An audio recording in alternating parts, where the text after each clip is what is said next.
चतुर्थी के दिन सात गांठ वाली दुर्वा 21 ले लो और चतुर्थी के दिन गणेश जी को समर्पित कर दो। पंचमी तिथि को उस दुर्वा को उठाकर दूध में डाल दो और उस दुर्वा को दूध में डालकर उस दूध में उस दुर्वा को मल लो और जिसके सफेद चमड़ी पड़ गई हो, चर्म रोग हो गया हो, उस दूध को उस दुर्वा के साथ, दूध नहीं भी हो तो पंचमी के दिन दुर्वा का लेपन शरीर पर कर लें। आधे घंटे तक करने पर पंचमी को प्रदोष काल में स्नान कर लें। महाराज आपको चर्म रोग में आराम लग जाएगा, सफेद चमड़ी अपने असली रंग में आना प्रारंभ हो जाएगी। गणेश पुराण दुर्वा का मूल बता। महाराज कहाँ गए थे?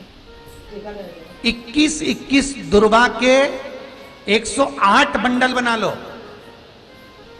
अगर एग्जाम में बैठ रहे हो, सरकारी परीक्षा में बैठ रहे हो, पास नहीं हो रहे, नौकरी नहीं लग रही, बहुत जगह इंटरव्यू दे दिया, 21 दुर्वा के 108 बंडल बनाओ, उसकी माला बनाओ और देवी के मंदिर में, माता जगदम्बा के मंदिर में, अर्थात जहां शंकर पार्वती पूर्ण परिवार विराजमान हो, ऐसे देवी के मंदिर में गणेश जी के गले में वो माला अर्पण करिए हैं अपना नाम बोलकर और जिस एग्जाम में बैठ रहे हैं उसका भाव वर्णन कर महाराज। और वहीं से एक पुष्प लेकर अपने कमरे में जहां पढ़ते हो कांच की प्लेट में उस फूल को रख दीजिए और दूसरे दिन एग्जाम के लिए चले जाइए, आपको उसका फल अवश्य मिलेगा, अवश्य मिलेगा। आप उसमें उत्तीर्ण होंगे, फल प्राप्त। दुर्वा सुख का अनुभव करा दे, आनंद का अनुभव। घर में शांति ही ना रहती हो, सुख ही नहीं है, क्लेश 24 घंटे बना हुआ है घर में, ना कोई बात ना कोई प्रसंग, उसके बाद भी सबका मुंह फूला हुआ है, उसके बाद भी सबका चेहरा उतरा हुआ है।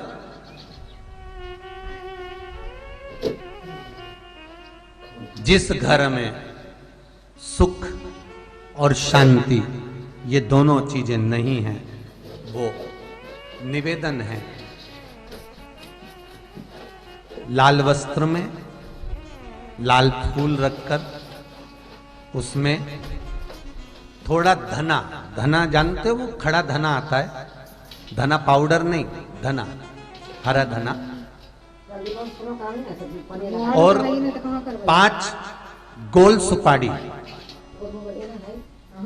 जो गोल सुपारी होती है पूजन वाली सुपारी, 5 पूजन वाली सुपारी, 5 बेलपत्र इस लाल वस्त्र में रखकर घर के मध्य भाग में पूरे घर का केंद्र बिंदु मिला लो, पूरे घर का नाभि कोण मिला लो, पूरे घर का नाभि स्थल मध्य स्थल मिलाकर वहां पटे पर रखकर कुंकू चावल से पूजन कर कर उस पर 3 बार पानी को फेर कर भगवान श्री गणेश जी महाराज के मंदिर में बिना बोले जो रख कर आ जाता है, उसके घर में कभी क्लेश नहीं होता, सुख और शांति ये दोनों प्रवेश कर जाती है। भगवान शंकर का शिवलिंग बेलपत्री के पेड़ के नीचे बनाना, साथ में गोबर के विनायक बनाना, गोबर का गणेश, और गोबर का गणेश बनाकर एक छोटी सी पिंडी जैसी माता जगदम्बा के लिए एक ढेली रख देना गोबर की, महाराज मिट्टी या गोबर की। इन तीनों स्वरूप का पूजन आप करना बड़े प्रेम से, चंदन चंदन आदि अक्षत पुष्प समर्पित कर कर, कच्चा दूध तीनों पर चढ़ाना, दही तीनों पर चढ़ाना, शहद तीनों पर चढ़ाना, घी तीनों पर चढ़ाना, शक्कर तीनों पर चढ़ाना। पूजन कर कर एक इतना बड़ा लाल वस्त्र, लाल वस्त्र, उस लाल वस्त्र पर अपने हाथ के छापे बनाकर कामना कर कर कि हम पति पत्नी में कभी झगड़ा ना हो, प्रेम बढ़े, क्लेश ना हो, आनंद बढ़े, छापे लगाकर उस वस्त्र से उन मूर्तियों को ढाक देना। पूजन कर कर घी का दिया लगाकर ढाक दीजिए।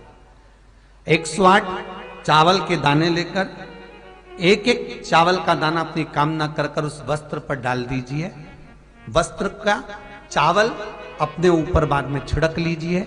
मूर्तियों का पूजन कर फिर वापस पूजन कर कर विसर्जन कर दीजिए।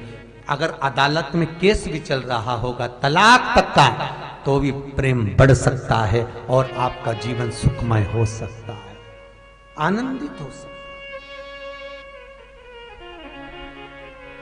कोई पैसे नहीं दे रहा, अवश्य करें। कोई धन नहीं लौटा रहा, अवश्य करें। कहीं किसी कंपनी में आपका पैसा उलझ गया है, नहीं मिल रहा है, अवश्य करें, मिलेगा फल।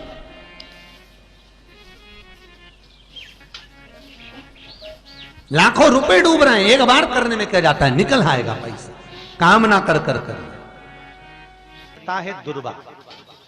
क्या प्रियता है? दुर्वा। कितनी दुर्वा गणेश जी को समर्पित करी जाती है? मात्र 5। कितनी? आज के जमाने में लोग गट्ठा बनाकर चढ़ा रहे, वो अपनी जगह पर 5 दुर्वा पंचम इंद्रियों को वश में करने के लिए, और भगवान के 5 जो स्वरूप हैं उनको अपने भीतर उतारने के लिए 5 दुर्वा में भी 3 गांठ। जब दुर्वा समर्पित करी जाती है उसमें नीचे दुर्वा की डंडी पर गांठ होती है, 3 छोटी छोटी गांठें होना चाहिए। कितनी गांठ? जो भगवान को समर्पित करी जाती है। गणेश जी का जो दांत टूटा है उस दांत की ओर गणेश जी को दुर्वा समर्पित करी जाती है।